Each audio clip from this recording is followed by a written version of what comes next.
Take a look. It's a photo worth 1,000 words. Former Chief of Staff Andrew Card whispering into President George W. Bush's ear there, saying a second plane hit the second tower. America is under attack.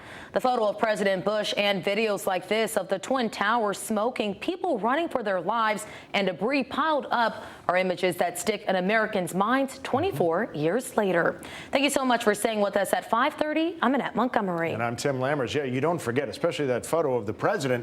He was reading a book to a elementary school class at the time and very famously decided to not alarm the children. He continued reading the book and only left after he was done. But that's just one of, as Annette said, many familiar images of devastation that we do see every year on 9/11.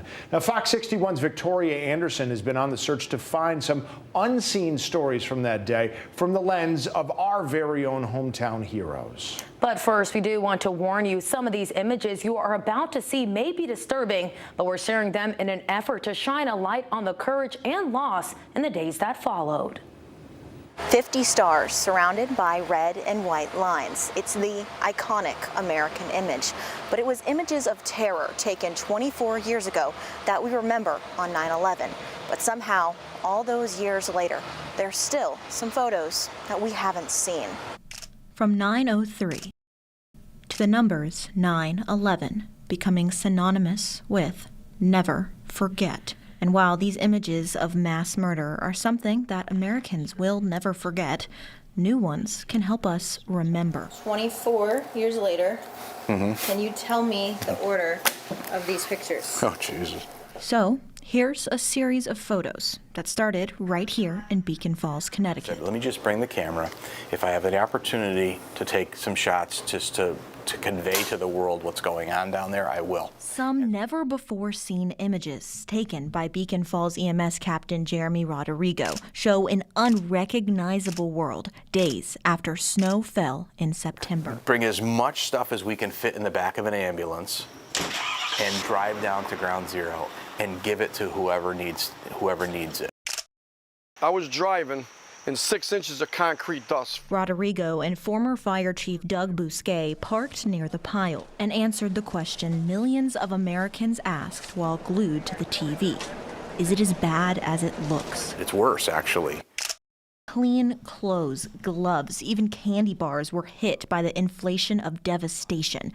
It wasn't much, but it was something. Like literally I'm carrying a box and got the camera over one shoulder and turn around real quick, click, and keep on going. With signs of survivors slim, Rodorigo, a trained EMT and part-time photographer, could only capture the loss. When you accept the fact that that's the most valuable you can be, and that's the best thing you can be doing right now, you can reconcile it with yourself. This horn blows like you never heard in your entire life. The motion of madness during an evacuation order shows some of the country's bravest men and women forced to leave their own in the rubble. This photo in particular is the one that affects me, I think, the most, because this was professional rescuers and very tough people panicking. Running for their lives. Running for their lives. It kind of seems like a before and an after. So when we came back to Connecticut, a painted flag covering the front of the fire station welcomed the team home. The stars and stripes are now a symbol for so much more. Of course, everyone asked, what was it like? What was going on? But for Rodorigo and Bousquet, that question doesn't have an answer. But at the station's vigil, someone did. Some of these guys were in World War II, right? So they understood what it was like to have a country in crisis. 24 years later, the answer is still unclear, but the pictures aren't. And so now I'm this guy now, right? Like, I'm the guy who knows what it was like to have our country attacked. It's not hard for these heroes to remember. It's hard to explain what we saw down there. I mean, I'll never forget it to the day I die. But it's now their job to never let us forget. Is it easier to show people pictures than to put into words what it was? Yeah, I think so. Pictures tell a lot. And if you'd like to take a look at the entire collection of Rodorigo's pictures, we will have those on our website at fox61.com.